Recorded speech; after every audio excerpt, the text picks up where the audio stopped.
महिनाको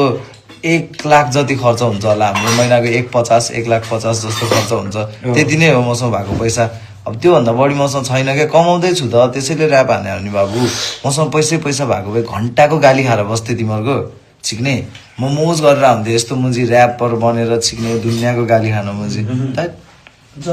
अनि जरुरी छैन तेरो आमाको हेर न यस्तो सुनी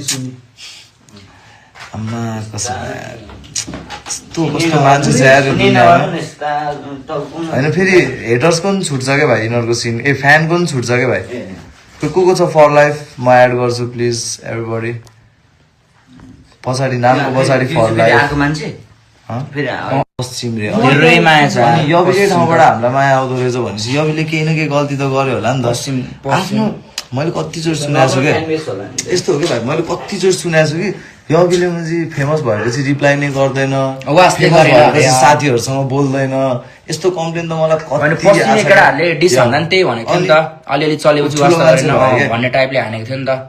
खोइ हामी त अहिले पनि रिप्लाई गर्छौँ अहिले पनि वास्ता गर्छौँ अब हामी पनि फेमसै छौँ त यार 1 महिनामा 7 लाख कमाएको लास्ट मन्थ 1 महिनामा जोक हो केही नगरी एउटा पनि सो नगरिकन खिच्चा खिच्चा खिच्चा तेरो बाउ पनि खिच्चा तेरो आमा पनि खिच्चा तेरो परिवार नै खिच्चा तेरो साथी सङ्गत खिच्चा तैँहो मुजी खिच्चा खिच्चा खिच्चा तैँहो मुजी खिच्चा तैँहो मुजी बिल्ला हावा बोल्ने मुख तेरो सियो लिएर सिल्ला चिक्ने झारेर हल्ला नगर पोकटमा बिल्ला नगर तेरो तोरीको मुजी फ्यान भन्दा हेटर्स बेसी अफकोर्स नि त्यति नभइकन त कहाँ देशको नम्बर 1 हुन्छ त नि पहिला भितेनलाई कतिले हेट गर्थ्यो याद गर्न तैँले हेट गर्दैछ होला अहिले मुजी भितेन खतरा भनेर हालस् तैँले समयमा होइन 10 वर्ष पूर्व बसेर सोझो पल्टिँदा केही खुल्केन मुजी काठमाडौँ आएर यी चिक्ने अलिअलि पारा दिँदाखेरि खुल्किँदो रहेछ चिक्ने इन्डस्ट्री नै रहेछ नि त मुजी होइन त त्यो साइन पिनको प्याकेट दियो त्यहाँ तल छ भाइ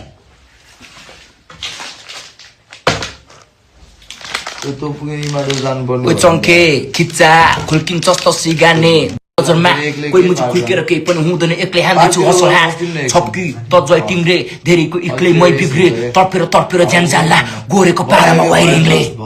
के विधि एग्रेसिभ भएको अनि इरिटेट भइसक्यो क्या